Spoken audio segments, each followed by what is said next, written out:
Good afternoon po sa ating lahat. Oras na po para tayo ay magsimula po sa ating samba sa ating Panginoon.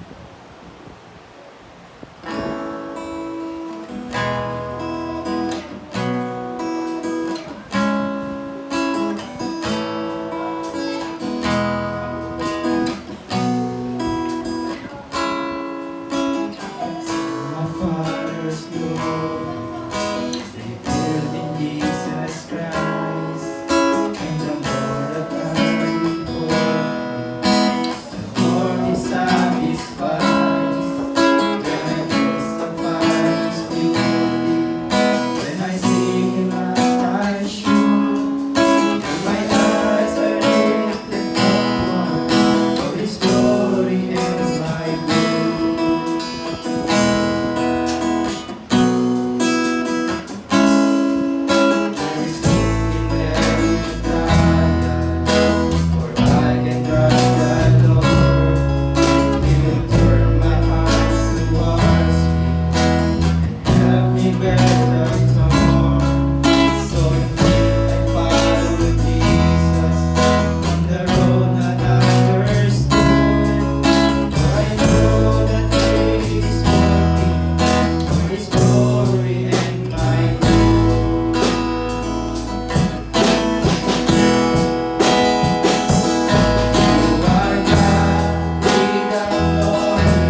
Makder tayo nga ron, kakabsat,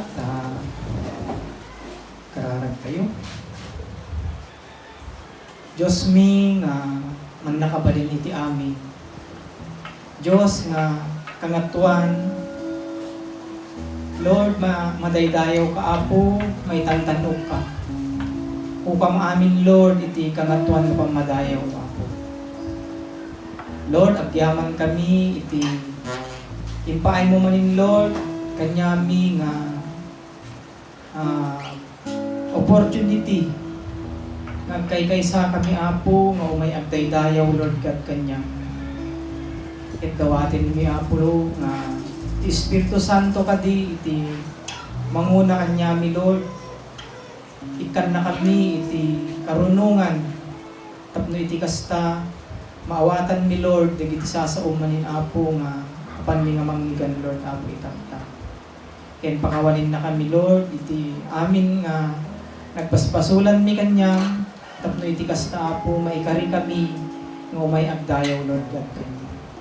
Ken kastamit Lord iti usarim apo nga mangibingay kadagiti sasaom Lord. Si kaapo iti manguna ken kuana ikam Lord iti katalinuhan Lord kastamit kanya mi apo nga abtingay Lord God. Ken bendisyon ng apo iti amin nga partes na apo iti panagdayaw mi apo kanya. Sapay ko Lord, maipay mi iti kapintasan Lord nga panagdayaw mi apo kanya. Agyaman kami apo, dagdag apo ti dawat ken kararag mi, itinagan niya po ni Jesus. Amen. Patuloy tayo nga tumakder kakabsat.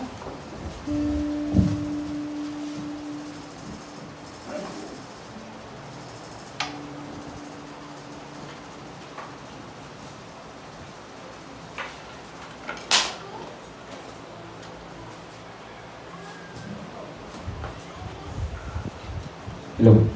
Buksan po natin ang ating mga Biblia sa Aklat ng Mga Awit, Kapitulo 1. Ganito po ang sinabi. Ang tunay na kagalakan. Mapalad ang taong hindi nakikinig sa payo ng masama at hindi sumusunod sa masama nilang halimbawa. Hindi siya nakikisama sa mga pumupudya at hindi nakikisangkot sa gawaing masama. Sa halip, kasiyahan niyang sumunod sa kautusan ni Yahweh. Binubulay-bulay niya ito sa araw at gabi, katulad ng punong kahoy sa tabi ng isang batisan. Laging sariwa ang dahon at namumunga sa takdang panahon. Ano man ang kanyang gawin, siya'y nagtatagumpay. Hindi gayon sino man gumagawa ng masama. Ito ay tulad ng iba. Hangin ang siyang nagtatanim. Sa araw ng pagbubukom, parusa niya'y nakalaan. Siya'y ihihiwalay sa grupo ng mga banal. Sa taong matuwid, si Yahweh ang pumapatnubay. Ngunit ang taong masama, kapahamakan ang hantungan. Amen.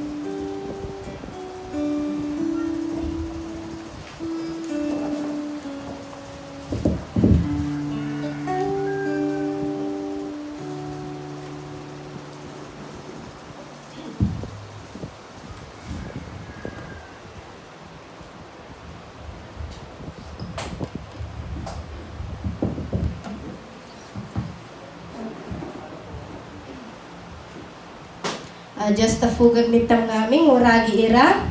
Marayaw iyafu, ayaw mana po itsyempo, ta pero itang bala-bala kang iyafu, ta goodness na tapatuloy tam, especially ta pagiddo na nitam. Ngaming tampo, imbitak ko to makipagkansyong.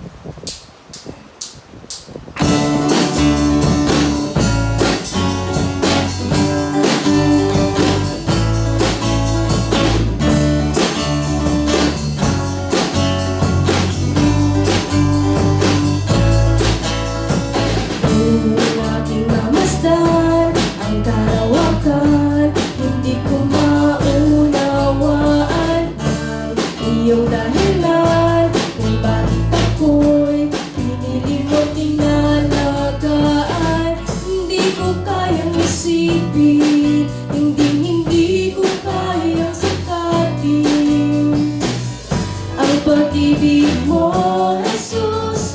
iyong binigay sa akin.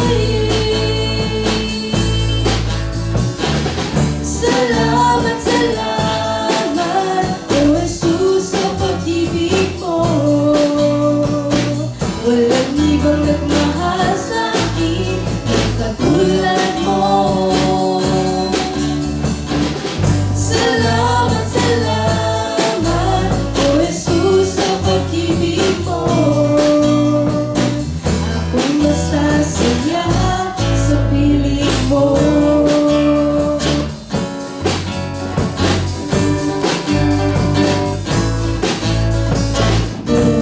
May pagsubok man o kaligitan, ako'y may lalapitan. Ikaw, Jesus, ang aking sandigan. Hindi mo ko pababayaan. Hindi ko kayang isipin, hindi ko kayang sukatin ang pag-ibig mo, Jesus, na iyong binigay sa akin. Salamat, salamat, O Jesus, sa pag-ibig mo. Walang ibang nagmahal sa akin na katulad mo. Salamat, salamat, O Jesus, sa pag-ibig mo.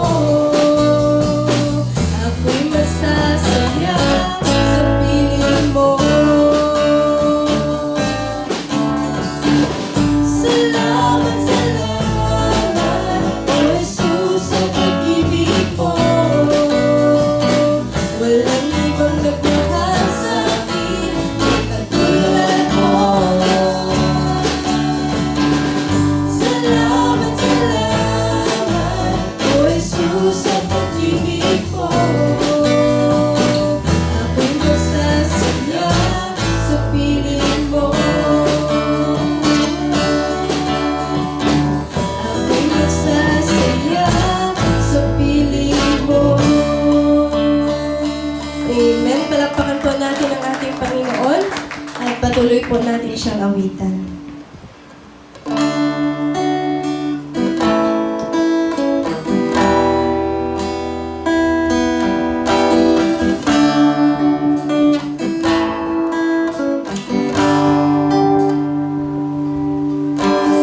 Light of the world, you step down into darkness. Open my eyes, let me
abot na po iyako tam.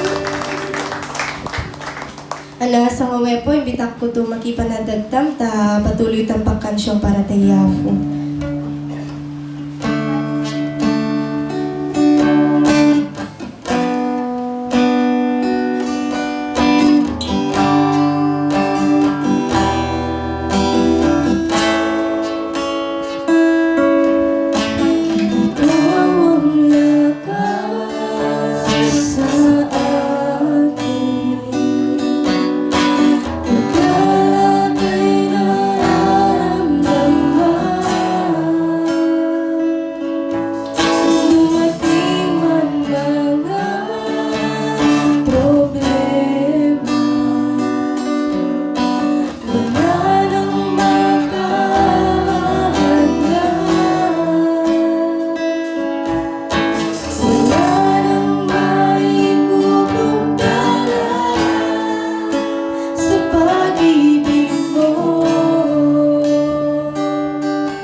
Sa ngawe po ay welcome tampo ikatagitagday.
marayaw iyafu. Praise God, ta igatampo man tawit at templo na. Kaya mi i-welcome uli si Ma'am Lovely. Ayan. Praise God po dahil nakapunta ka po ulit dito sa GBC. So, sa ngawe po, sini po imaya o may madayaw tayafu.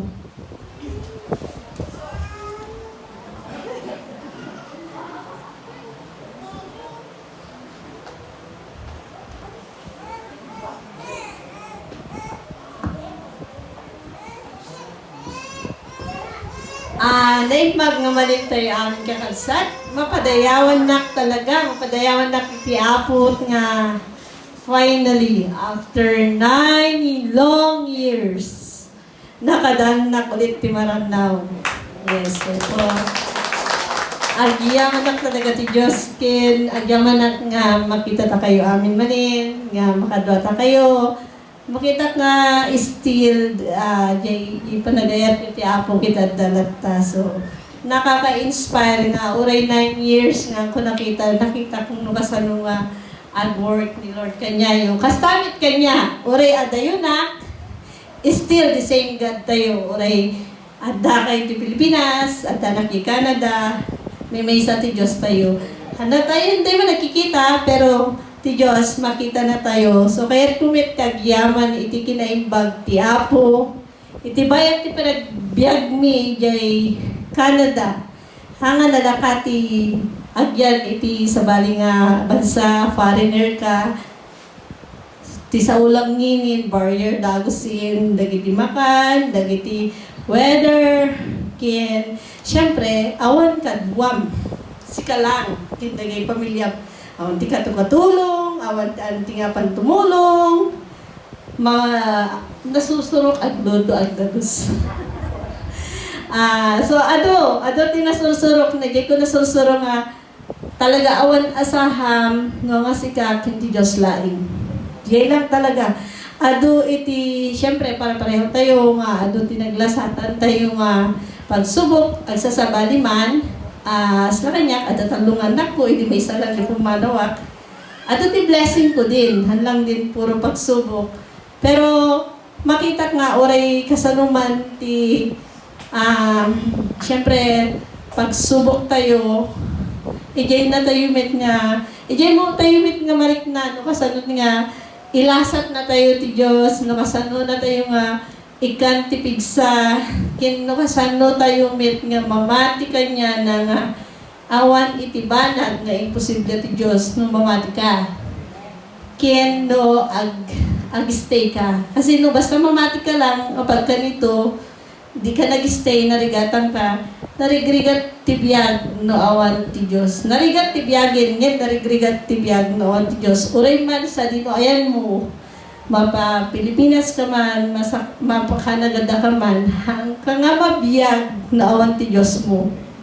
So, pagyamanak ti Apo, nakadanak manin, no pagkasyatin na yung amuyumit, napasabak ti pamilyami, pero at least, ti Diyos iti nang sustain kanyami, kanya tayo amin.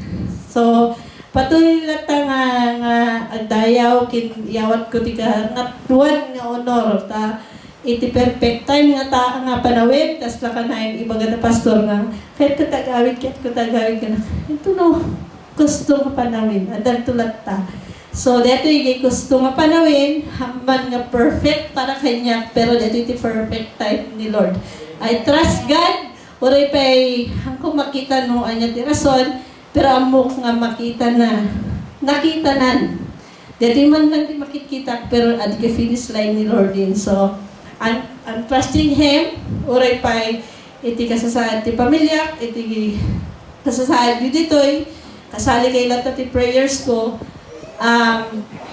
amok nga ti Diyos kit, isuna ti akin igyem ti biyag tayo. Awan ti banag nga hanaam mo. Uray pa'y kasano karigat data, haan nga agnanayon nga data ti sitwasyon mo, mabalbaliwan. Ngamin, ada ti Diyos tayo nga si bibiyag. So, DJ lang itipan, kanahin ka nga man panunutin kasi talaga, niliyam ko at ati kondisyon na. Siguro kanayin niyo iti kararag dito aya. So agyaman na kadagiti kararagyo. Basta ti adalang ti panunod ko, tatlong makasurvive na is di pamatik iti Diyos nga uray ana mapaspasamak at ati Diyos nga akin tinggil ti biyag ko, akin tinggil ti biyag dagiti anak ko, ti pamilya, kada kayo amin, awanin ti makapagikat iti ima ti Diyos kanyak, kinti pamilya, secure ti future me, gaputa amok, ti Diyos kit na biyag. No kaya na inyawat ti anak na, anya pa itahan na kaya iyawat kanya. So, pagyamanak ti Diyos, isunat ti ni akin deserve, ti kanayon nga dayaw honor kin kapintasan nga pamadayaw iti Apo. So, yamanak manin naragsanak ka makita kayo ulit.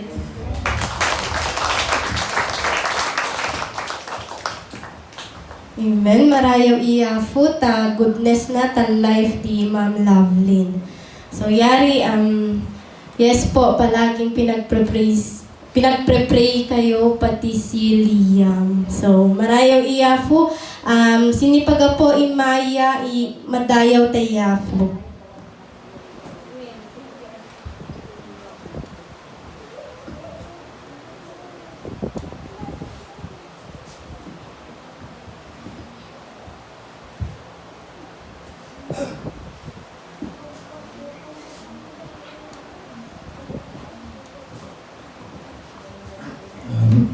Marayaw ko niya ako. Nasiringin kong di Ma'am Lori. Talaga, abay na nalatamang lapa Ilocano.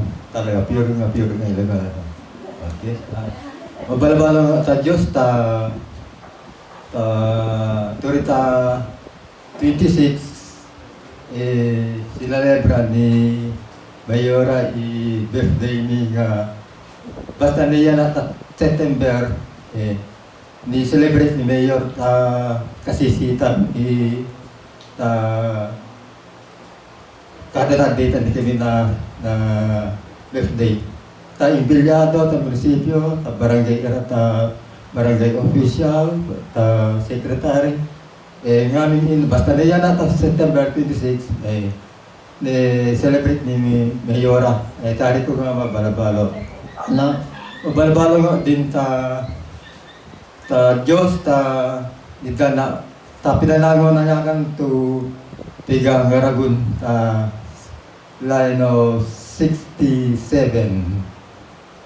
mabalang ta Diyos pinanago na niya kan maski aru trial to inarubang ko amen ang pinagurayan ikargo mana ipapapangi ko tuwing dagun ano aru pa nga dagun papagitak ko ikargo mana tanisa tapi no kunari ay mabenta na mana to bago nga sikan protection ta anilaman ako at anilaman nga trial nga tapat tole amu to sagan ni aro na talay ko to trial tapat tolay ta tentasyon babalo ta Diyos ta amen ang pinagurayan sinangyalan na maski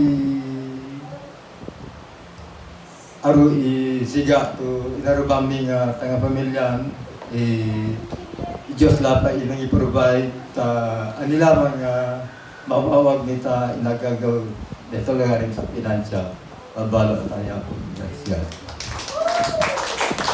Amen. Marayaw iyafo ta bago tagong tuniyawa na ka ni Pastor Oni. Hindi nagbabago yung ka ni Pastor Oni, forever young. Igatang tago mo, Pastor? 27 daw po. Ang bata. Ayan, praise God. Tag-goodness na tapatuloy di Pastor Ronnie. Sinipaga po imaya o may madayaw po tayafo.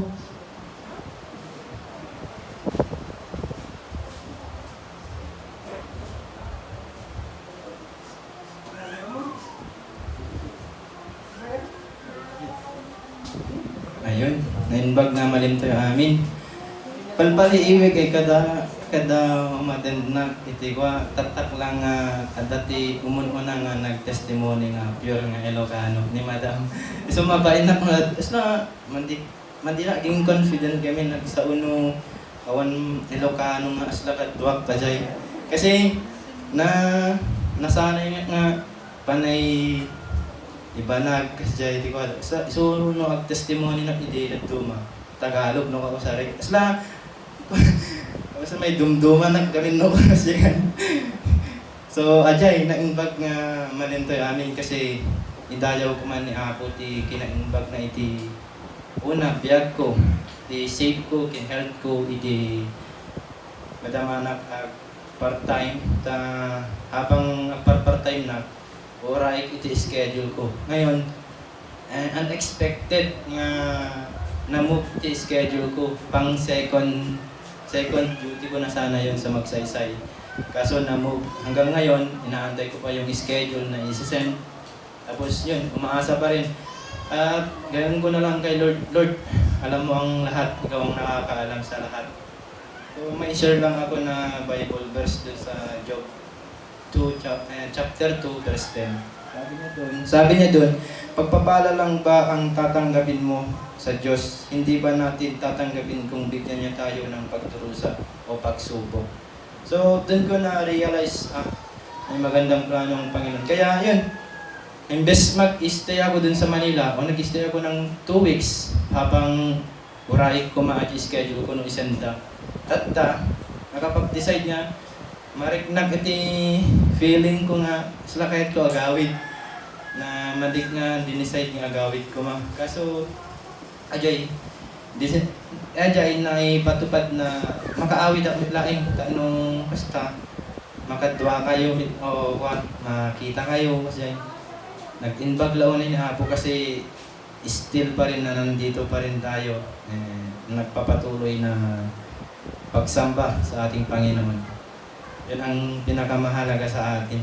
Kahit mawala na yung mga work natin or basta yung relationship lang natin ang hindi maapektuhan ang sabi ni Pastor dati sa akin. Yan ang mga natandaan ko. At inahamin ko din sa sarili ko na nagaduti pagkurkurangak, nagpaiso. Kasi during my work sa Manila dati talaga, data iti bisyo, mangkwa, kanyang. Kasi awan ti kadwak nga kaabay nga gadliman kasi puro sugsog kasi pero ang gana iti nakakuha na agmay sa so awan unay kadwak na makita yo awan unay kabarbarkada kaya puro babae bagadagit din nga bakla kasi kita pati ijay pagtrabaho babae manin magadok kasi no lalaki gamin sungsong na aginom di ba. Tapos, makakasto kasi tapos madaming kahit samahan lang, sabi niya, ang daming pakikisama yung ginagawa ko. Pero wag lang dun sa mga inom, magbar, ganun. Kasi yun ang kinakawan, ang ayaw ko na sirrikik na ibaga ni Apo. Mali nga sirrikik kasi andun yung mga ng demons. So, praise God pa rin kasi naalala ko yun tuwing may mga nagsusugsog sa akin, ganun. So, praise God kasi hindi niya ako pinapabayaan kahit ang dami ko ng pagkukulang. Although, ang dami ko ng talagang pagkukulang kahit sa mga online class natin. So, sana makabawi din ako sa Panginoon. Ano man. Yan lang. Salamat.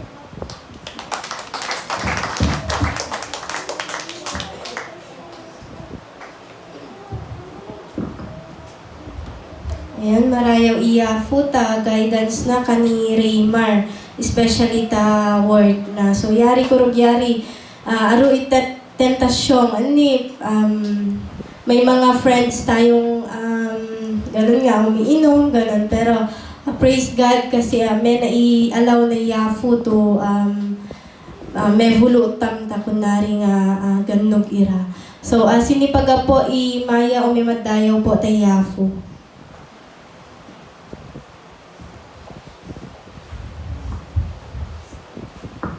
So, So, no awang po ay ginatan labi ita day to kansyong nagay na po ng mensahe. Puputan po iya po tamo lagi ira.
Hello, magandang hapon po muli sa ating lahat.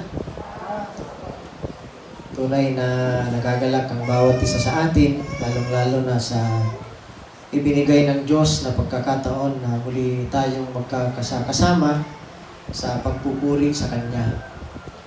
Lalong-lalo na kay Sister Lori kasi 9 years. Kung iisipin natin, parang kailan lang ang 9 years. Kasi yung mga bata kanina na kumanta, ilang taon pa lang yung mga yon. Kailan lang sila na i-dedicate, kumakanta na sila ngayon. So, ganun kabilis ang panahon. No? So narinig natin ang testimonya ng kabutihan ng Diyos sa buhay ng bawat isa sa atin na kailanman ang ating Panginoon ay hindi nagkukulang. Bagamat katulad ng sabi ni Brother Raymar, marami tayong pagkukulang. Huwag mo sanang kakalimutan, Brother Raymar, na hindi lang ikaw ang may pagkukulang. No, tayong lahat ay may pagkukulang na pala na nagagawa kasi nga hindi tayo ganap. Hindi pa tayo ganap. We are not yet perfect. And we oftentimes stumble. Hindi natin nagagawa ang kalooban ng Diyos sa buhay natin. Ganun pa man, ang Diyos ay tapat magpakailanman. No? He is faithful. And He is just, of course. Ang Diyos ay tapat, ngunit siya din ay matuwid na He sustains us with His grace. Hindi siya nagkukulang sa kanyang kagandahang loob na ipinapakita niya sa atin. Katulad nga ng sinabi ko last Sunday, every morning, ang offer niya ay always new na mercy and love para sa atin.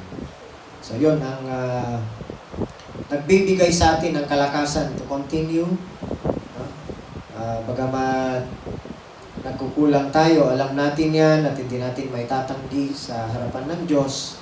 Ngunit tayo naman ay lubusang umaasa sa tulong niya, sa kanyang kabutihan, sa kanyang habag, sa kanyang katapatan, upang katulad ng sabi ni Sister Lori kanina, ang ginawa ng Diyos para sa atin nung dinesisyon niya na tayo'y gawin niyang kanyang mga anak by adoption. No? He joined us into His family ay forever na yon. Wala nang makakaagaw pa sa atin sa kanyang kamay sapagkat siya ang nangako doon. Hindi tao ang nangako, kundi ang Panginoong Jesus. Sinabi niya mismo na ang kanyang Ama ang dakila sa lahat, walang sino man o walang anuman ang makakaagaw sa atin sa kanyang kamay. Ganon din ang sinabi ng Panginoong Jesus, no, na ibibigay niya ang kanyang buhay para sa mga ibinigay ng kanyang Ama sa kanya. At pangako niya na bubuhayin niya sila sa huling araw at walang sino man ang makakaagaw sa kanila sa kanyang kamay. Ang sinabi niya dun sa last verse na ay not the last verse dun sa verse 31 John 6, I and my Father are one. 39 yata ng John 6 ang pinagsabihan ng Panginoong Yesus doon na siya at ang kanyang Ama ay iisa. Nang ibig sabihin, kung sinabi niya na walang makakaagaw sa sino man sa kanya, sa kanyang kamay, ay ganun din po na walang makakaagaw sa sino man sa kamay ng kanyang Ama. Sa verse 40 actually, sapagkat ito ang kalooban ng aking Ama, ang lahat ng kumilala at sumampalataya sa anak ay magkakaroon ng buhay na walang hanggan at sila'y muli kong bubuhayin sa huling araw. So, mamaya ay isa-celebrate po natin ang Lord's Supper. Ang pagpapaalala sa atin ng Biblia sa napakadakilang pag-ibig ng Diyos sa pamamagitan ng pagbibigay niya sa kanyang bugtong na anak sa atin. At aralin natin ngayon kung ano dapat ang bunga. Every time we celebrate the Lord's Supper, ano ba dapat ang bunga sa atin? Ano ba dapat ang epekto? Ano ba dapat ang magiging resulta para sa atin every time na may celebrate ang Lord's Supper and every time actually na ma-preach ang Word ng God. Kasi ito ang pag-uusapan natin ngayong hapon at tayo muna po itumayong lahat bilang paggalang sa salita ng ating Panginoon na mababasa natin sa Book of Acts chapter 2, Gawa. Diyan po sa Tagalog na Biblia ang ginagamit natin ay page 141.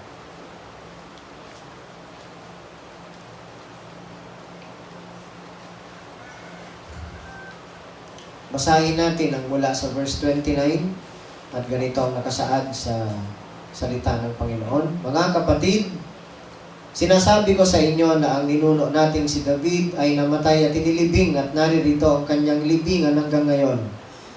Siya ay propeta at alam niya ang pangako sa kanya ng Diyos na magiging haring tulad niya ang isang magmumula sa kanyang angkan. Kaya't ang muling pagkabuhay ng Kristo ang nakita at ipinahayag ni David ng kanyang sabihin. Hindi siya pinabayaan sa daigdig ng mga patay at hindi tinulot na mabulok ang kanyang katawan. Si Jesus ay muling binuhay ng Diyos at saksi kaming lahat sa pangyayaring iyon. Pinaupo siya sa kanan ng Diyos at tinanggap niya mula sa Ama ang ipinangakong Espiritu Santo. Ito ang kanyang ibinuhos sa amin, tulad ng inyong nakikita at naririnig. Hindi si David ang umakyat sa langit, kundi sinabi lamang niya, sinabi ng Panginoon sa aking Panginoon, maupo ka sa kanan ko hanggang lubusan kong mapasuko sa iyo ang mga kaaway mo. Kaya't dapat malaman ng buong Israel na itong si Jesus na ipinako ninyo sa krus ay siyang ginawa ng Diyos na Panginoon at Kristo. Nabagabag ang kanilang kalooban nang marinig ito, kaya't tinanong nila si Pedro at ang ibang mga apostol, mga kapatid, ano ang dapat naming gawin? Sumagot si Pedro, pagsisihan ninyo at talikuran ang inyong mga kasalanan at magpabautismo kayo sa pangalan ni Jesucristo upang kayo'y patawarin at ipagkakaloob sa inyo ang Espiritu Santo, sapagkat ang pangako ay para sa inyo at sa inyong mga anak at sa lahat ng nasa malayo, sa bawat taong tatawagin ng ating Panginoong Diyos.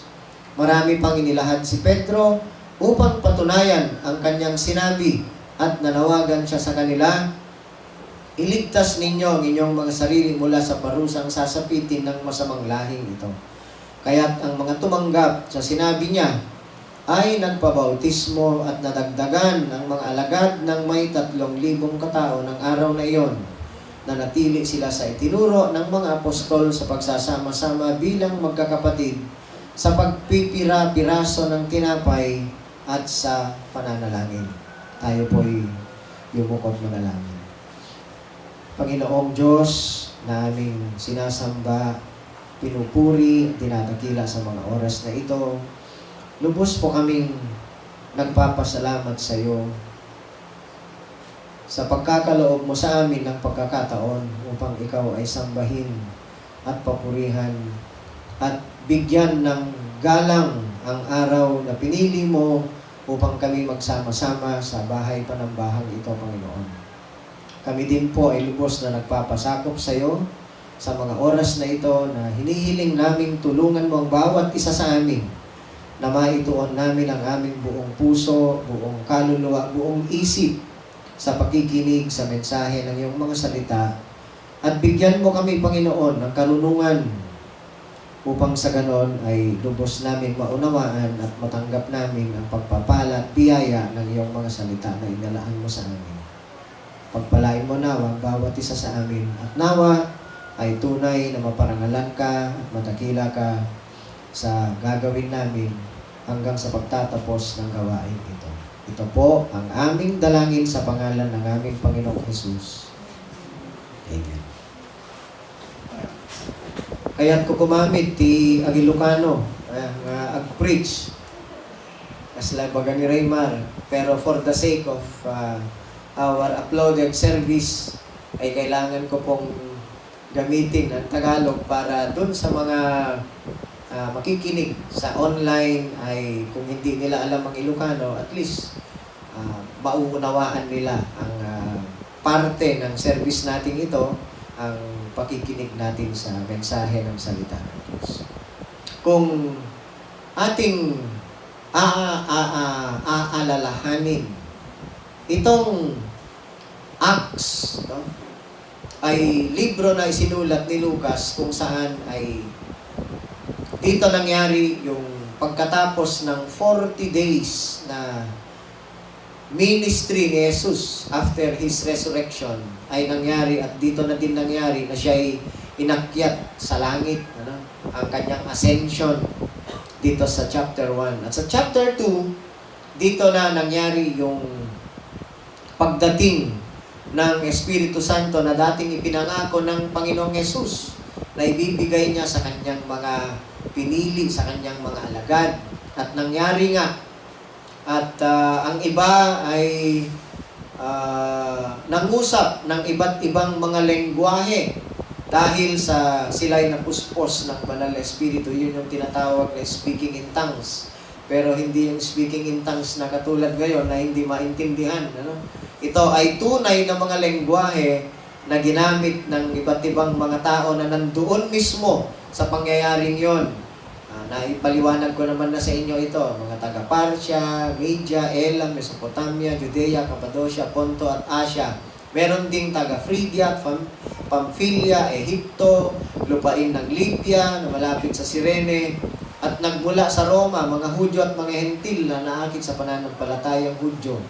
May mga taga-Creta at Arabia rin. So, iba't ibang salita, ngunit nagamit ng mga kinasihan na puspos ng Espiritu Santo ang kanilang mga lengguwahe kahit na hindi nila talaga alam gamitin yun. So, yon ay display ng kapangyarihan ng Espiritu Santo na patunay, no, na kaganapan ng ipinangako ng Panginoong Yesus na darating sa kanila ang tinatawag na Comforter, ang Holy Spirit.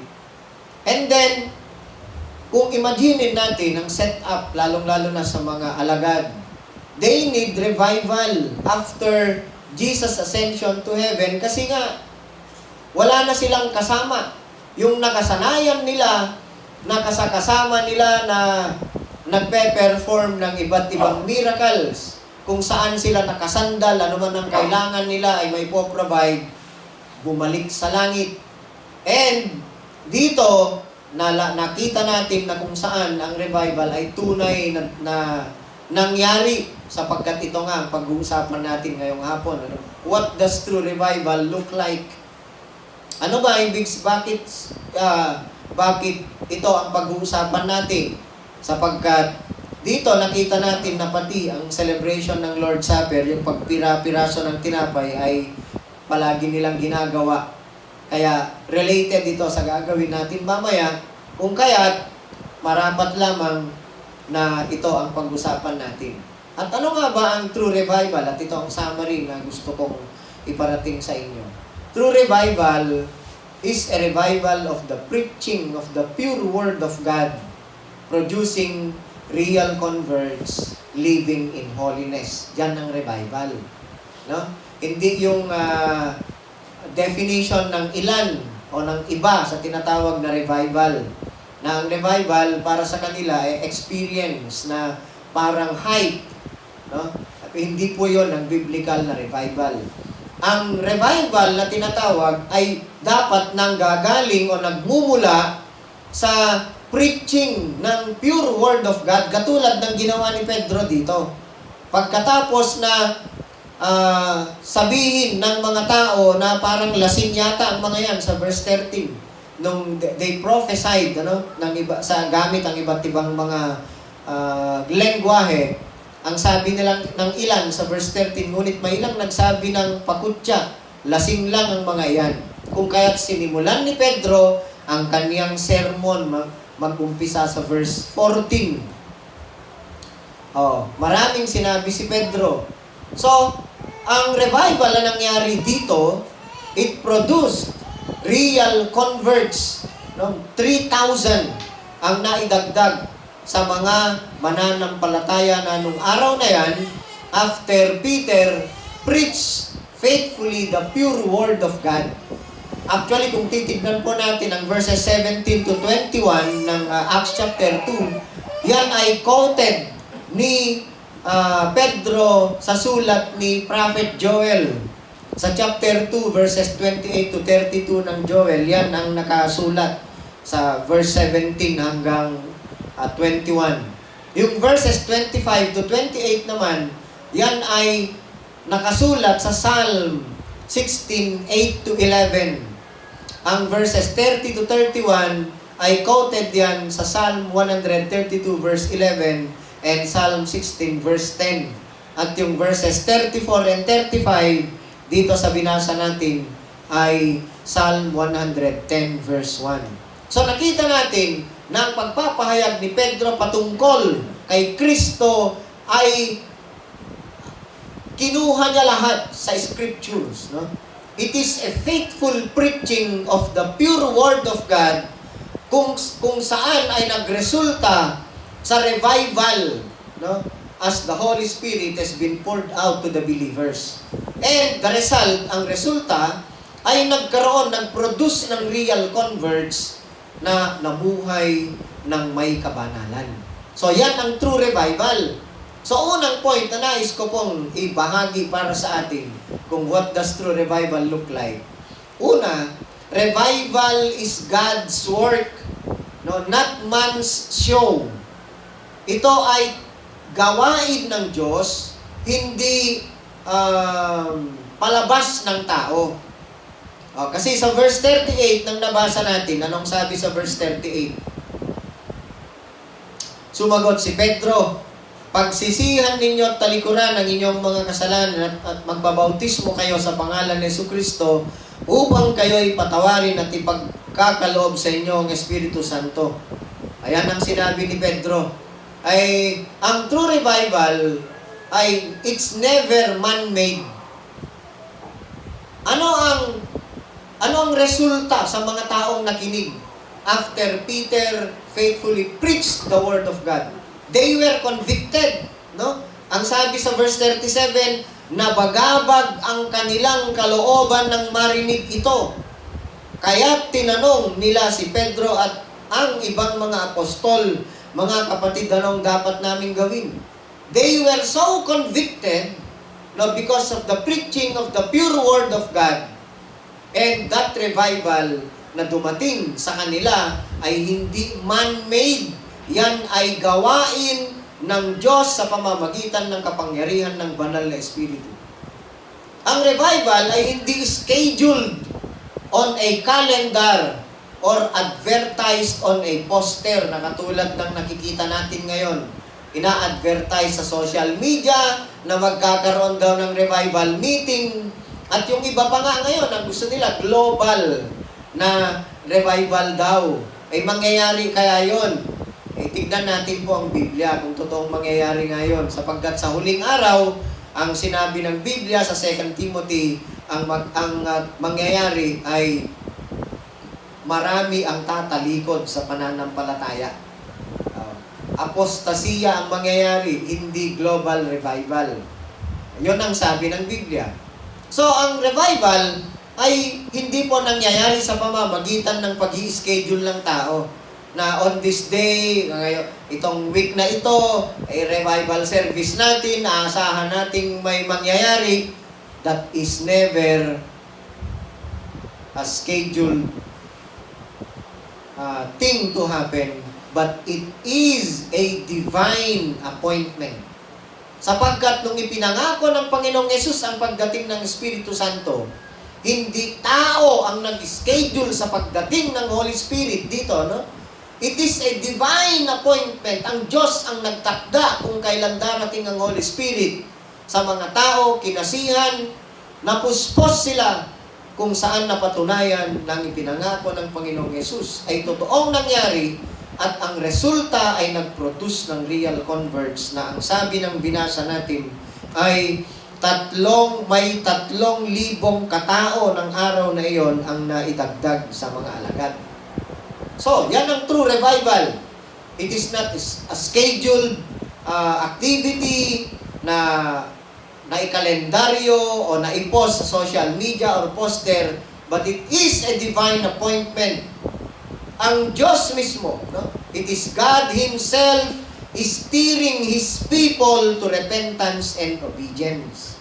Ang revival na tinatawag ay mangyayari. It takes place in a church where those who are professing Christ, yung mga nagpapahayag ng pananampalataya kay Kristo, are being broken over sin. No? Yun ang nangyari sa verse 36. Nabagabag ang kanilang kalooban. Ano ang dahilan bakit nabagabag ang kanilang kalooban? Doon sa verse 36, sinabi ni Pedro, kaya dapat malaman ng buong Israel na itong si Jesus na ipinako ninyo sa krus ay siyang ginawa ng Diyos na Panginoon at Kristo. Nakasentro kay Panginoong Jesus ang preaching niya. No? Na itong Kristo na ito ipinako ninyo sa krus ay ginawa ng Diyos na siyang Panginoon at Kristo o tagapagligtas. And because of that, they were broken over their sinfulness. Nagkaroon ng tunay na conviction sa kalooban nila. And they were restored to holiness. Kasi nakita natin, nung pagkatapos na mangyari ito, ay patuloy silang nagsasama-sama. Ang sabi dito sa verse 42, na natili sila sa itinuro ng mga apostol sa pagsasama-sama bilang magkakapatid, sa pagpipira-piraso ng tinapay at sa pananalangin. Sa katunayan, kung babasahin mo pang susunod na verses, dito nangyari yung ibinenta nila ang kanilang mga ari-arian, pinagsama-sama nila, inilagak nila sa paanan ng mga apostol, at ibinigay ang kailangan ng bawat isa ayon sa kanilang pangangailangan. Dito po nangyari yun. They were living in obedience to the word. They enjoyed fellowship. Hindi yung katulad ng sinasabi nilang revival ngayon na it is a man's show. No? Palabas, pagiraw, mag-imbita, gapayra to. Nag-iimbita sila ng outside, galing sa outside, no? Outside ng church, and then dahil meron silang mga palabas, hindi po mangyayari ang revival sa ganung paraan. Kung babalikan po natin ang Old Testament sa Nehemiah chapter 8, ang Nehemiah, yun yung rebuilding ng Jerusalem Wall, story ng rebuilding ng Jerusalem Wall. Maraming nagdi-discourage sa kanila.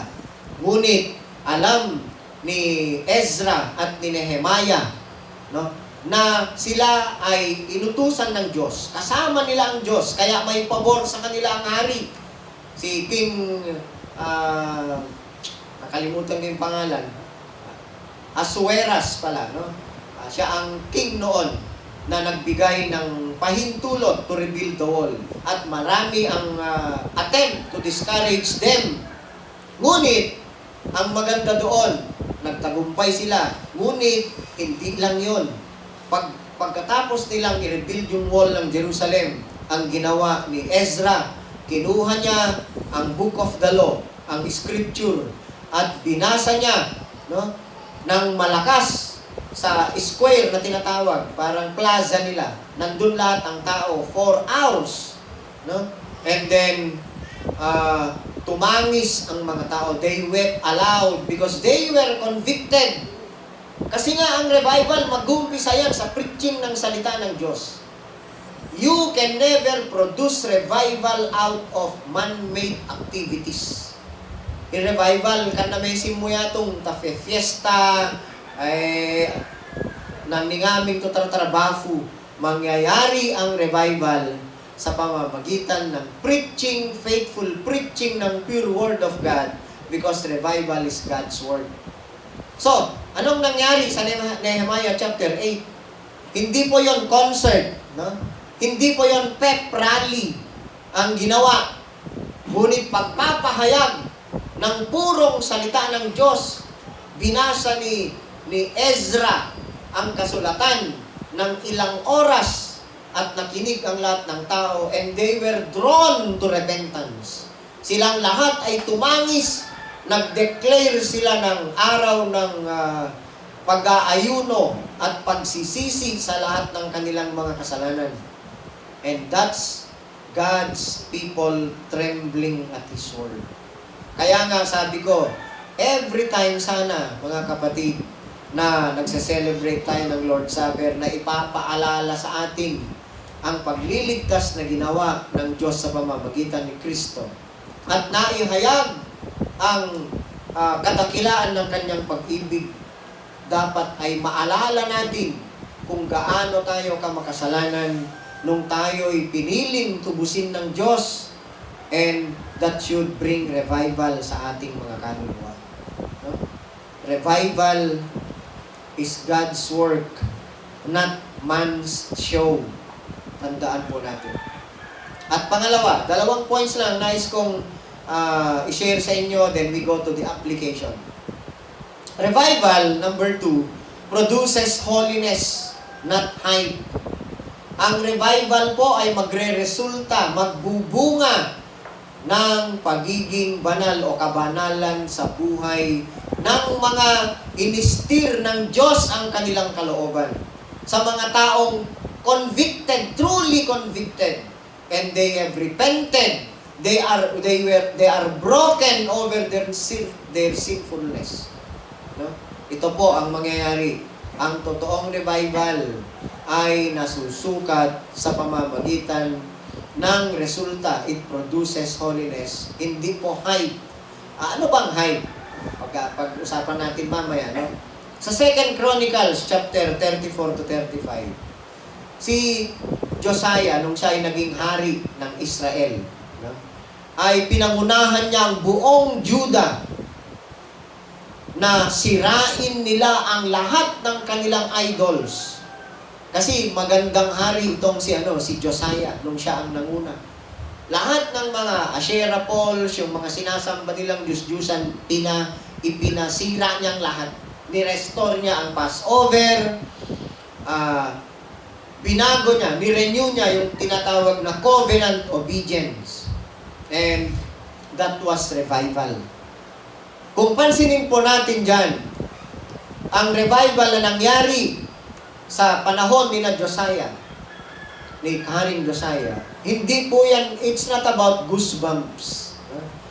I-revival at kang tumayan ng tapagkurukuri. It was about obedience to the Word of God. Kapag convicted ka, yuri talaga, meron kang malalim na paghangad na tupdin ang kalooban ng Diyos sapagkat na-convict ka sa naipahayag na salita niya. That's why where God truly revives, holiness follows. Hindi yung temporary na, nasaya-saya, tangaligwang, sangaw asahad na pagato ay gagano pa, ibesim mo kabalin nari. Kabalin na magba. Awang, tunesin mo next week, nanoli lapat at gagangay patolay. Ari, yuri influensya da to be hateful. Kung narila pa, walang pagsisisi, walang holiness na nangyari. That's not revival. Revival is being produced by God that results to holiness. When God truly revives His people, holiness follows. Tulad ng ginawa ni Josiah. Tinaligdan nila ang kanilang mga maling practices na pagsamba sa Diyos-Diyosan. Nanoli ira, bumalik sila sa tamang paraan ng pagsamba sa Diyos. That is holiness. Dito naman sa binasa natin sa verse 42, ang sabi, nanatili sila sa itinuro ng mga apostol sa pagsasama-sama bilang magkakapatid, sa pagpipira-piraso ng tinapay at sa pananalangin. So, as an application ng question sa atin ngayon, mga kapatid, yung mga ganitong pangyayari sa Biblia na nalaman natin, na i-record, nakikita ba natin ito ngayong panahon natin? Are we seeing this kind of revival today? No? Let's be honest. Maging tapat po tayo.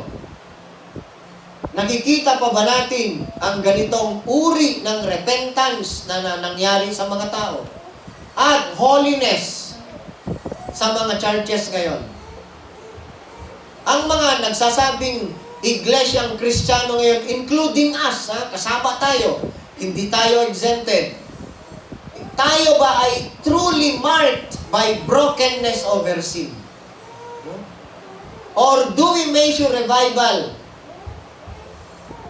Sinusukat ba natin ang revival sa pamamagitan ng dami ng taong nag-attend sa service? O sinusukat ba natin ang revival kung ilang kamay ang itinaas ng nag-attend? Or how many are going forward to an invitation? Yan ba ang sukatan ng revival? O kaya yung extra biblical claim na experience daw na may mga anghel na kasama sa service, yan ay extra biblical because never in the New Testament na naranasan ng mga New Testament believers yan. No? Wala kang mababasa. Ang maliwanag lang, naranasan nila ang kapangyarihan ng banal na Espiritu. It is the power of the Holy Spirit ang naimahayag sa karanasan ng mga New Testament believers. So, ang revival, mga kapatid, ay hindi nasusukat. It is not measured by extravagant displays. Akan to natram mo ko to display, to pagiraw, on the festive activities. No? Yung festival, on the aming to tratrabaho, much more sa mga contested activities, secular activities. Kan naman singang na revival, takan na magugug na revival tatong. Or even fireworks display. Never na magpo-produce ng revival yan. I-produce na lamang, gasto sigurado. Kasi mahal ng fireworks, di ba? O gasto yatong. Ngayon nukin mo, tayari paggafanan ng revival, it produce hype only. Masaya ka lamang tang mga nanuang. No? Pero it doesn't convict people to mourn over their sinfulness. Revival ay hindi po mangyayari sa parang piyestang paghahanda ng mga pagkain.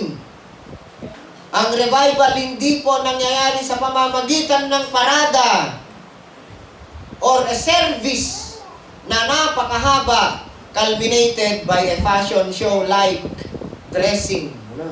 Kasi kung minsan ganyan ang paningin ng tao kapag culminating na ng revival service, pagandahan ng damit. So, pag-roll sa may picture taruban and padamihan na ng post sa social media. That is not revival. No? That is just hype. No, nakurukuri ka, akan to revival yari. No, nasaya ka lamang, akan to revival yatong. That is not revival. Ang revival is produced by God upon the faithful preaching of the pure Word of God na i-convict ka. No? Na pagsisihan mo ang iyong mga kasalanan at ang resulta niyan, it produce real converts. Magagal ka pa ito bisita. May mga nakausap kasi akong estudyante ko na gano'n. Sabi nila, wala kaming naintindihan, sir, sa mga nangyari. It doesn't produce real converts. Dito, ilan ang totoong na-convert? 3,000 ang nai-add sa mga alagad. So, yan ang resulta ng revival. So, mga kapatid, we need to consider this. Kapag na ipapahayag ang salita ng Diyos sa atin, naririnig natin, nagkakaroon ba ng tunay na conviction sa kalooban natin? Kasi yan ang sukatan Ang sabi dito sa nangyari sa Acts chapter 2. Yung most basic rhythms of a serious, devoted church life, yun ba ang napoproduce sa kalooban natin? Napo-convict ba tayo na yung ginagawa natin, maging kabataan man tayo, o anumang edad natin, na tayo ay nag-a-attend sa service, na ipapaalala ba sa atin kung ano yung mga bagay na nagagawa natin hindi nagbibigay ng lugod sa Diyos at pagsisisihan natin? Because that is revival. That is revival. ang sabi dito sa verses 43 to 47, kung babasahin natin, dahil sa maraming himala at kababalagang nagagawa sa pamamagitan ng mga apostol, naghari sa lahat ang takot. Nagsasama-sama ang lahat ng sumasampalataya at ang kanilang mga ari-arian ay para sa kanilang lahat. Ipinagbibili nila ang kanilang mga ari-arian at ang napagbilhan ay ipinamamahagi sa bawat isa ayon sa kanyang pangangailangan. Araw-araw sila'y nagkakatipon sa templo, masayang nagbibira-piraso ng tinapay sa kanilang mga tahanan at may malinis na kalooban. Nagpupuri sila sa Diyos at kinalulugdan rin sila ng lahat ng tao.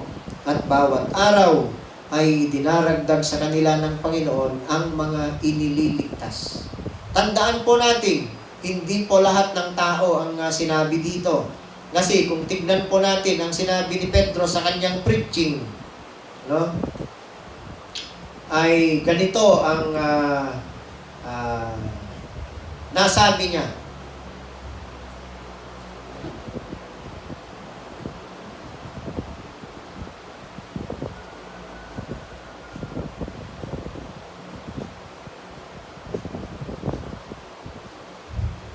Verse 39. Sapagkat ang pangako ay para sa inyo at sa inyong mga anak at sa lahat ng nasa malayo, sa bawat taong tatawagin ng ating Panginoong Diyos. Maliwanag po ang sinabi, no? Ng banal na kasulatan. So, true revival will always look the same. Paano po natin masusukat ang pagkakaroon ng revival sa church every time that His Word is faithfully preached? Una po, ang salita ng Diyos ay tapat na naipapahayag. God's Word is faithfully preached. Sabi ko sa inyo kanina, doon sa pangyayari sa reign ni King Josiah, God's Word is preached. Sa Nehemiah, sa Ezra, dito sa Acts chapter 2 na binasa natin. And then anong resulta? After God's Word is faithfully preached, God's people are being humbled. I-produce na revival, kabalin na may preach, na uvovog na Diyos, ay ikay papakalin no, tanag ginaira. No? Akan to arrogance, akan to papalapalabopog, papakatan ng lalagu. Ito kagitana na sikat ira, takingwada, no?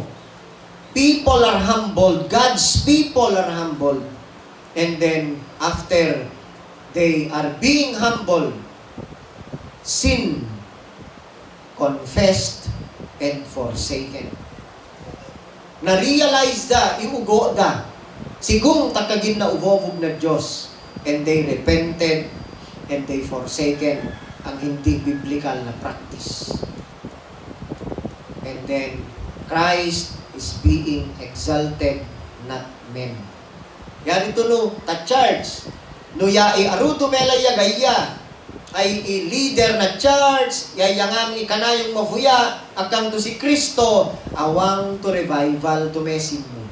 Walang revival na mangyayari, sapagkat ang true revival, si Kristo dapat ang naihahayag.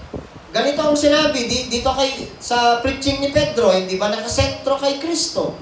Kaya nga ang sabi niya dun sa verse 36, kaya dapat malaman ng buong Israel na itong si Jesus na ipinako ninyo sa krus ay siyang ginawa ng Diyos na Panginoon at Kristo.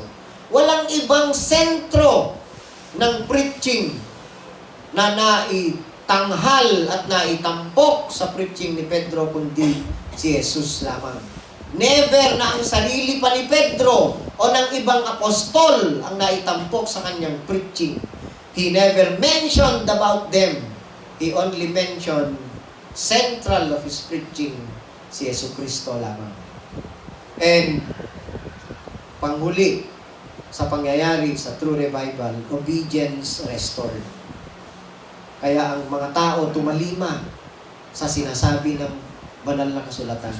Doon sa pangunguna ni Josiah sa mga tao, silang lahat ay tumugon. Sinira nilang lahat ang kanilang Diyos-Diyosan, isinurrender kay Josiah. At nagkaroon nga ng tunay na revival sa pagpupuri nila sa Diyos. So mga kapatid, bilang panghuli, in short, ang revival, itong conclusion natin.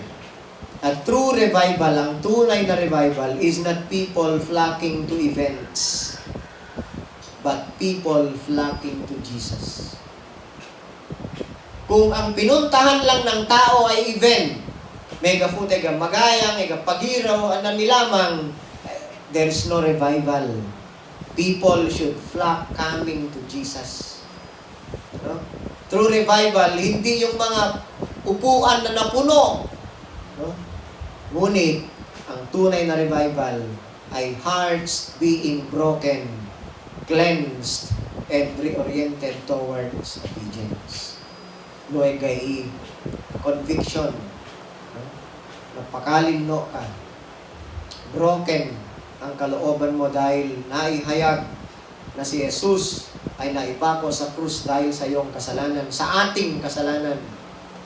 There should be brokenness na maranasan natin sa kalooban natin at ang mga puso natin ay mapapadalisay at magkakaroon ng bagong pag-asam na tugtin ang kalooban ng Diyos. A decision na iwaksi natin ang mga bagay na hindi nakapagbibigay ng lugod sa Diyos. Talikurak ko nga na yawek, kukukwak ko tukan na may pango. Yan itong true revival. It calls us, ang epekto niyan sa atin, it calls us to faithful proclamation, holy living, and perseverance hanggang sa pagbabalik ng Panginoong Jesus. Yan ang tunay na revival. At kailan mangyayari yan? Ang revival actually ay dapat mangyayari every time na naihahayag ang salita ng Diyos sa atin. Because it is the Word of God that convicts us. No? Kita na sa ngawe, gininatang tungkol nawe, nesimuta acts. Ito ay isang descriptive passages na i-describe ng writer ng Acts na si Lucas kung anong nangyari nung naihayag faithfully ang purong salita ng Diyos. Nagkaroon ng tunay na revival sa mga tao at nag-produce ng tunay na converts, hindi false converts. No? Masingan no, the preaching ni Pedro. Gagato, imbitasyon na to, marani ka mo tawe.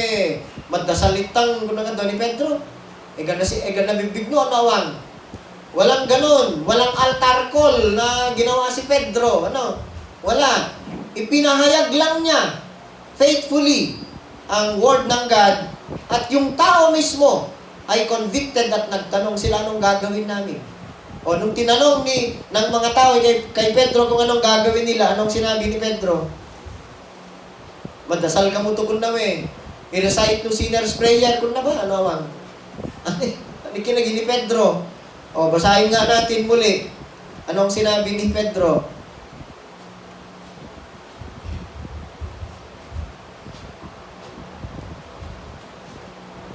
Ang sabi ni Pedro sa kanila, sumagot si Pedro sa verse 38, pagsisihan ninyo talikuran ng inyong mga kasalanan. Repent ang sinabi, ano?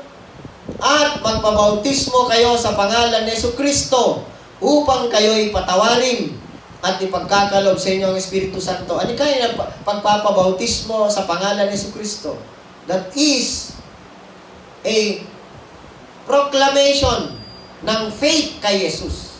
Because baptism is a public proclamation. Ibig sabihin, yung sinabi ni Jesus na repent and believe ay parallel dito sa sinabi ni Pedro. Mawag to ipahayag ninyo, no? Hindi nyo ikahiya ang pananampalataya at pananalig nyo kay Kristo sapagkat siya nga ang ginawa ng Diyos na Panginoon at Kristo, sabi ni Pedro. And that produced through revival. Para sa atin naman mga kapatid, mamaya as we celebrate the Lord's Supper, ipapaalala sa atin ng Diyos kung gaano tayo kamakasalanan at ang ginawang pagtubos ng Panginoon sa atin sa pamamagitan ng kanyang buhay na nabuhos ang kanyang dugo upang sa ganun ay tubusin niya tayo. That should convict us. That should cut our hearts to be broken over our sinfulness. At hangarin natin na maipahayag ang Ebanghelyo sa ibang tao upang maranasan din nila ang kagandahang loob ng Diyos. Yan po ang tinatawag na revival na inaasam nating mangyari sa atin every time we meet together to worship and praise God, to be thankful to Him. Papasalamat tayo sa kabutihan ng Diyos at pagliligtas niya sa atin. Tayo po ay manalangin. Lord, lubos kaming nagpapasalamat sa pagpapaliwanag mo sa amin ng tunay, Panginoon, na revival. Ito ay hindi gawa ng tao, bagkus ito ay gawain mo, Panginoon.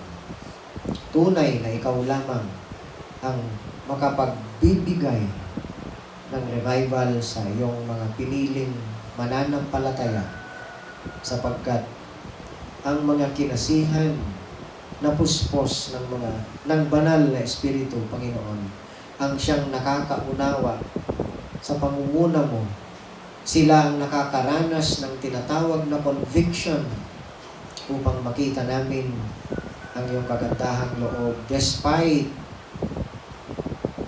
sa paggawa namin ng kamalian, ng kasalanan, despite sa aming mga pagkukulang, Panginoon. Ikaw ay tapat, magpakailanman, ngunit ikaw din ay tuwid, Panginoon, na hindi mo kami pinapapabayaan sa aming pagkakasala, bagkus ay tinutuwid mo kami, dinidisiplina mo kami upang iyong hangarin na maging kawangis namin ng iyong anak na si Jesus ay mangyayari, Panginoon. Nagpapasalamat kami sa pangungusap mo sa amin. Pagpalain mo nawa ang bawat isa, Panginoon, sa aming pakikinig. Ito po ang aming samot dalangin sa pangalan ni Jesus. Amen.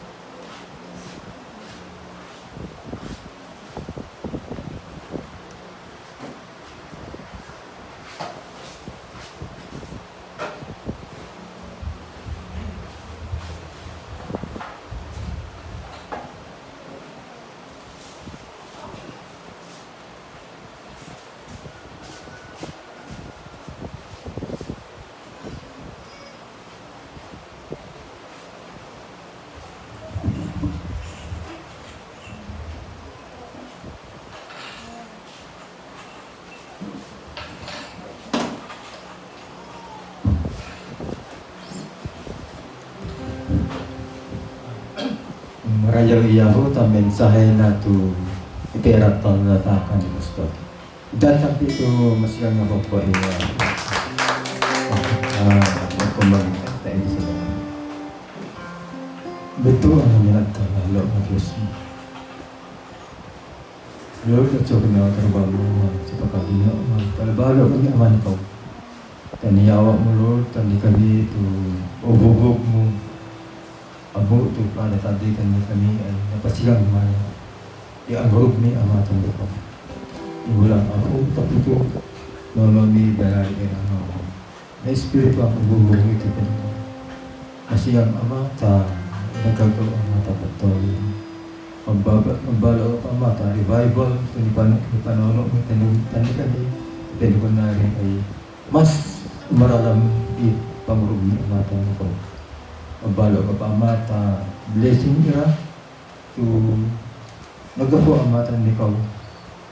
Recognition ni Ama to namin igatan ni kami ay nagapo ang mata ni Pao. Sa may mana Ama ay kipo mi to manitoli to mabugok na tabong tan ni Pao. Alaw to mo Ama ang bensyon parayaw ka tayo ay dasal ni tanagan ni Jesus. Amen.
None cannot compare to the glory of your love.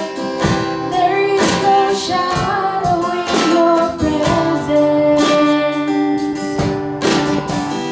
No mortal man would dare to stand before your throne, before the Holy One of heaven.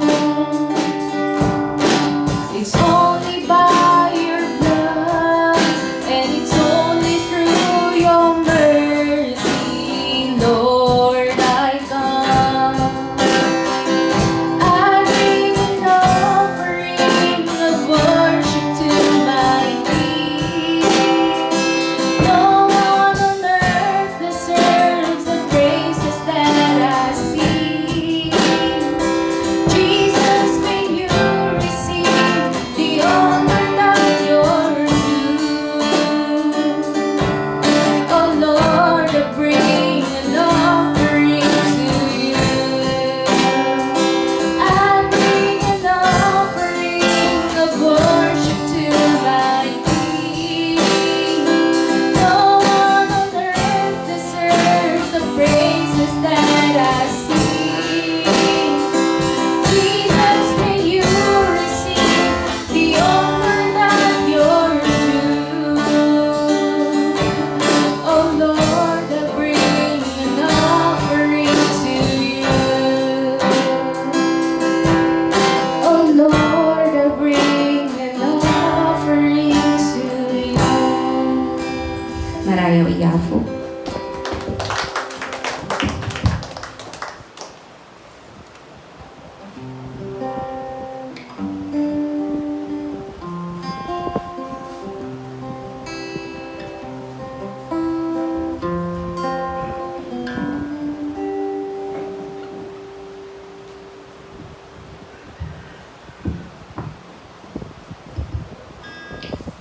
Bago po nating ganapin ang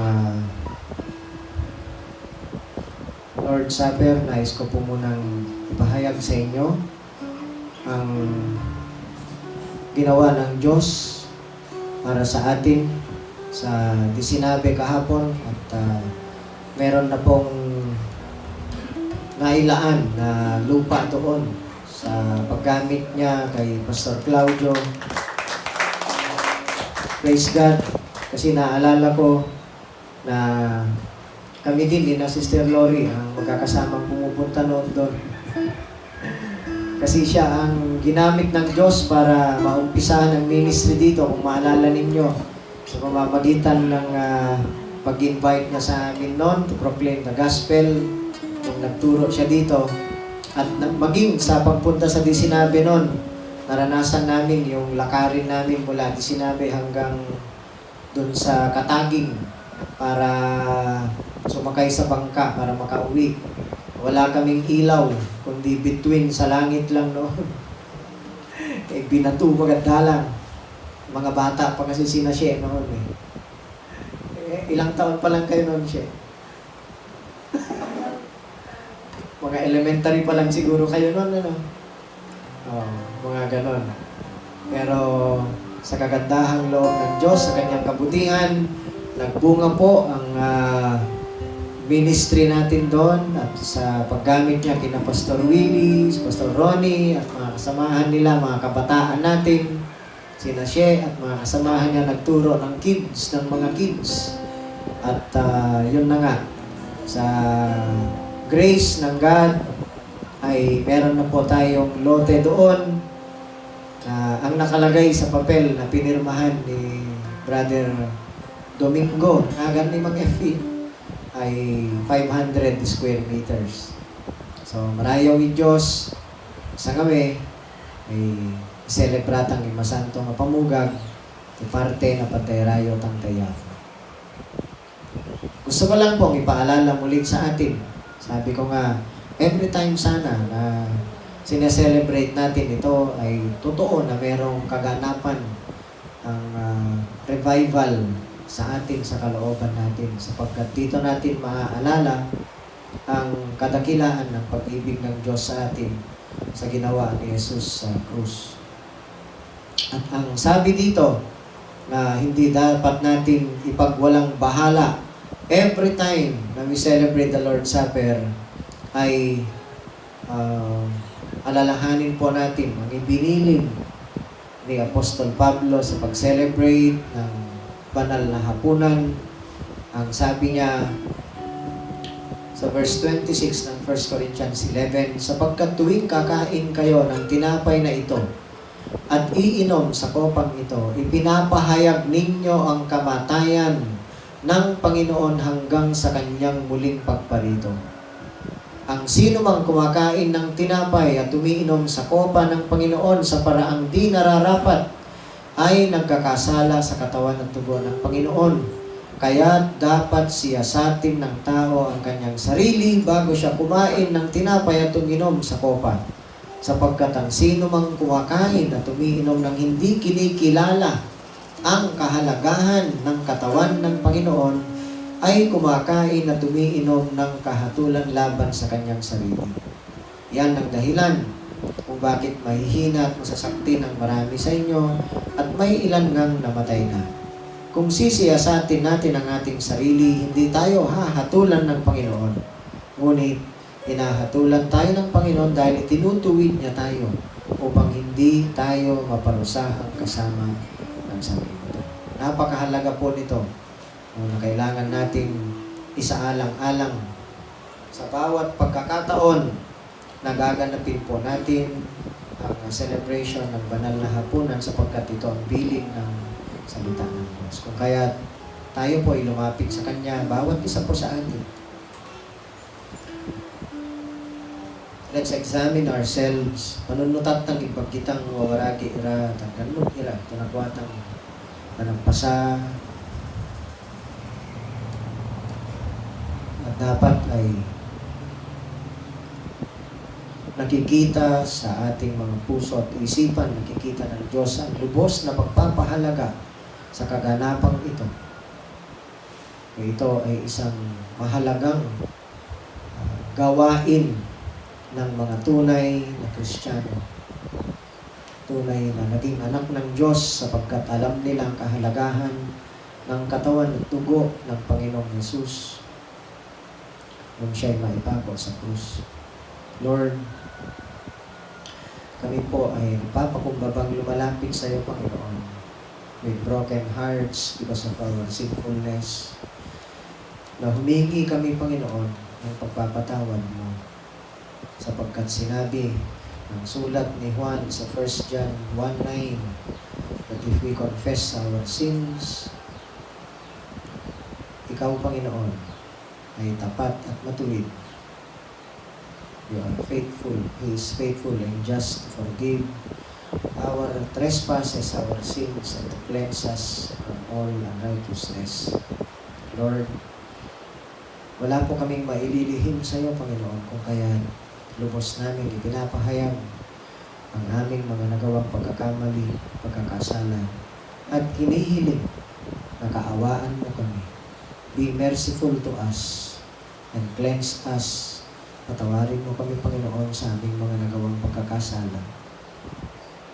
Sapagkat ang ginawa lamang ng Panginoong Yesus na aming pinagkakatiwalaan that will qualify us to partake dito po sa ceremony na ito na napakahalaga. Tulungan mo kami sa pagganap namin ito ay lubusan namin maalala at maisabuhay at maipahayag kung anong ibig sabihin ng kamatayan ng Panginoong Yesus sa krus hanggang sa muli niyang pagbabalik, Panginoon. Hindi lang siya namatay, ngunit siya'y muling nabuhay upang kanyang ipinahayag ang tagumpay niya sa kamatayan at sa kasalanan. Pagpalain mo nawa kami. Bigyan mo, Panginoon, ng buhay na kahulugan itong gagawin namin sa pangunguna ng iyong banal na Espiritu sapagkat naniniwala kami. It is the Holy Spirit that gives life to this ceremony upang ito ay magpo-produce ng totoong revival sa aming Panginoon. Maraming salamat, Lord. Ito po ang aming samot dalangin sa pangalan ni Jesus. Amen.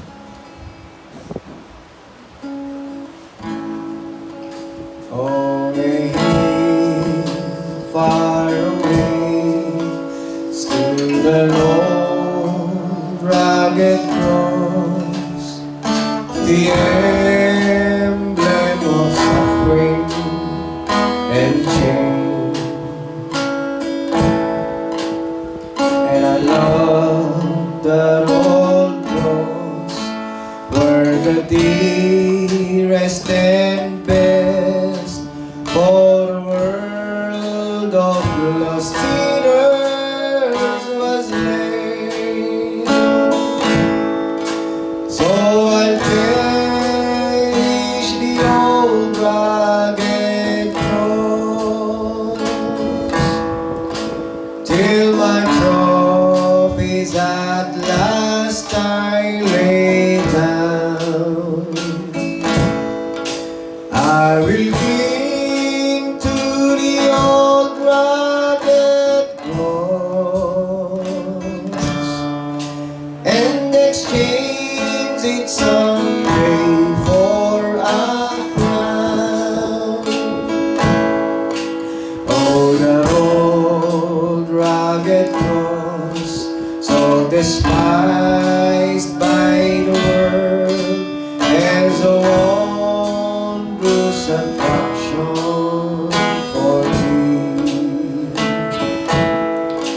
For the dear Lamb of God left His glory above to bear sin on dark Calvary.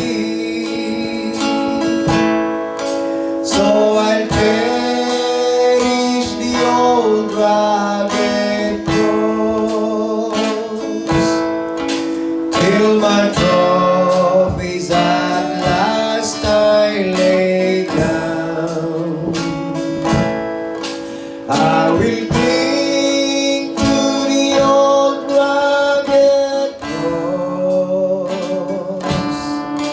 and exchange it someday for a crown.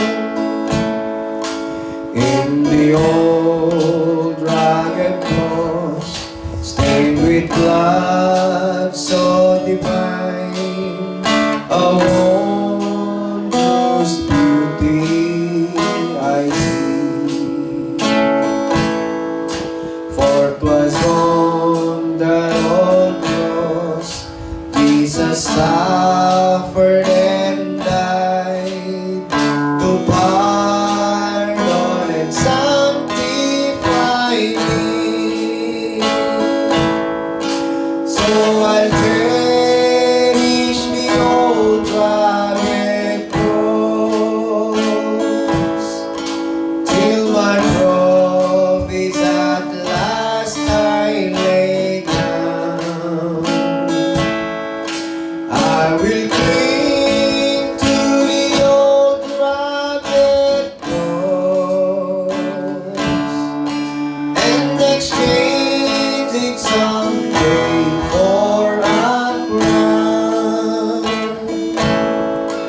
To the old rugged cross I will ever be true, each shame and reproach gladly bear. Then He'll call me someday to my home far away. There is glory forever I'll share. So I'll cherish the old rugged cross till my trophies at last I lay down. I will cling to the old rugged cross and exchange it someday for a crown. ng banal na kasulatan. Ito ang katuroang tinanggap ko sa Panginoon at ibinigay ko naman sa inyo. Noong gabing siya ipagkanulo, ang Panginoong Jesus ay dumampot ng tinapay, nagpasalamat at pinagpira-piraso iyon at sinabi, ito ang aking katawan na inihahandog para sa inyo. Gawin ninyo ito bilang pag-aalaala sa akin.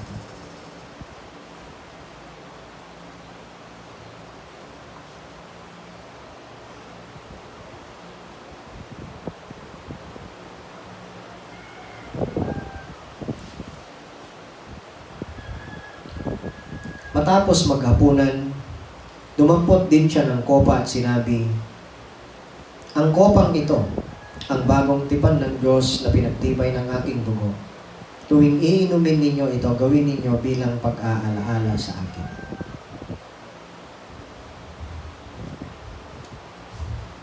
Tayo po tumayong lahat at manalangin. Panginoon, lubos na naman kaming nagpapasalamat as you convicted us na maalala, Panginoon, ang ginawa ng Panginoong Jesus para sa amin sa katunayan. Hindi po namin makakalimutan ang bagay na ito sapagkat Ikaw ang nagturo sa amin tungkol dito, Panginoon. At ito ang saligan ng aming buhay habang naririto pa kami hanggang sa buhay na walang hanggan, Panginoon, ay Ikaw, Panginoon, ang nag-secure sa amin. Ikaw, Panginoon, nagkaloob sa amin ng buhay na walang hanggan dahil kay Kristo Jesus naming Panginoon na nabayubay sa krus ng Kalbaryo. Lord, lubos kaming nagpapasalamat sapagkat binata lahat ng Panginoong Jesus ang paghihirap, ang sakripisyo upang hindi kami ang mapahirapan sa impyerno. Ibinigay niya ang kanyang buhay, Panginoon, bilang pagtubos sa amin upang kami ay magkaroon ng buhay na walang hanggan. Nawa, Panginoon, ay ito palagi ang laman ng aming puso at isipan sa bawat pagkakataon. At ito nawa, Panginoon, ang magbigay sa amin ng paghangad na ipahayag palagi ang Ebanghelyo sa sino man at saan man, Panginoon, sapagkat ito nga ang kapangyarihan mo para sa kaligtasan ng lahat ng sasampalataya kay Jesus, una sa mga Hudyo at ganun din sa aming mga Hentil, Panginoon. Dinadalangin ko din na patuloy mo kaming gabayan at ingatan, lalong-lalo na kami ay lubos na umaasa sa iyo, Panginoon. Sino man ang nasiraan ng mga pananim sa nagdaang bagyo, may you sustain them, Lord, hanggang sa muling pag-aani nila, na maranasan nila ang iyong kabutihan sa pamamagitan ng pagpo-provide mo sa pangangailangan nila, Panginoon. Lalong-lalo na ang mga may pinapag-aral pa, Panginoon. Kailangan nila ng tustos, ay ikaw nawa ang mag-provide sa pangangailangan nila, Lord. Dalangin ko din na i-sustain mo, Panginoon, sa iyong habag, sa iyong provision, lalong-lalo na ang pag-iingat mo sa kalusugan ni Sister Saling dahil kawawa ang Panginoon ng kapatid namin. Ganon din, Panginoon, na tinatagubilin namin sa iyo, especially si Liam, Panginoon, sa kanyang development ay naniniwala at lubos kaming nananalig at nagtitiwala sa kakayahan mo na ikaw, Panginoon, ang magbibigay ng kaganapan ng kanyang buhay.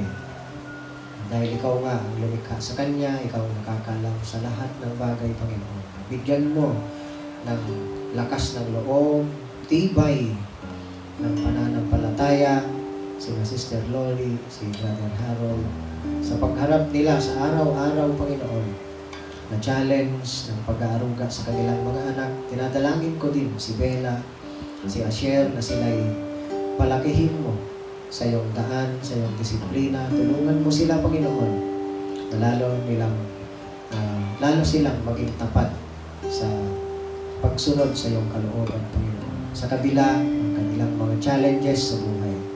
Dinadalangin ko din ang pabor na igawad mo kay Colin, Panginoon, sa hinihingi namin para sa kanya, especially yung approval ng PR application niya. At tinatagubilin din ko din sa iyo ang lahat ng mga kapatiran namin, pamilya namin na nasa ibang bansa, ibang lugar, bagamat malayo sila sa amin. Naniniwala kami na kailanman na hindi ka nagkukulang upang sila'y pangunahan mo at ingatan, ibigay ang pangangailangan nila upang sila'y makapamuhay ng naaayon sa iyong kalooban. Ingatan mo sila araw at gabi, Panginoon. Kalingain mo sila sa mga panahong sila'y nanghihina, na panghihinaan ng loob. You encourage them sa katapatan mo, sa presensya mo, sa iyong pag-ibig, Panginoon. Dalangin ko din na ibigay mo ang recovery, ang lubos na kagalingan ni Apple sa kanyang pagka-opera, sa panganganak niya, at si Baby Shin, si Baby Jaziel, si EJ, si Eden, ang po ng kanyang baby, ganun din doon sa kapatiran namin sa Alingigan, kapatid ni Engineer Marco. Salamat sa pag-iingat mo sa kanyang delivery ng kanyang anak. Siya ay matiwasay at ang baby. At tinatagubilin ko din ang buntis ni Sister Gigi sa iyo hanggang sa kanyang panganganak, Panginoon. At lahat kami dito sa Maranao, bawat pamilya, nawa ay maranasan namin ang iyong kabutihan, ang iyong habag, ang iyong pag-iingat, ang iyong pagkalinga, Panginoon. Ano man ang dapat na maayos sa amin, anumang bagay yan sa ating pamilya, relationship, or whatever, Lord, aming itinatalaga ng buo sa iyo sapagkat ikaw lang ang may kakayahan na pagandahin ang lahat ng bagay. Nawa ay punuin mo ng iyong katahimikan, ng iyong kapayapaan ang aming mga puso at isipan habang kami, Panginoon, ay humaharap sa iba't ibang pagsubok sa buhay. Bendisyon nga mo ikada familia na ana-ana mo tawetang Maranao kung na nagapatag di sinabi ang nataytero GBC family, Kalingigan, Tatangkul, Marena Mercedes, ta Santa Maria. Magpalong, Lord, maraya-rayaw ka, yung tumingagang mo. Kitawang mingaming yaw ni ko. Nangagan ni Jesus, ngaya po ni. Amen. Praise God.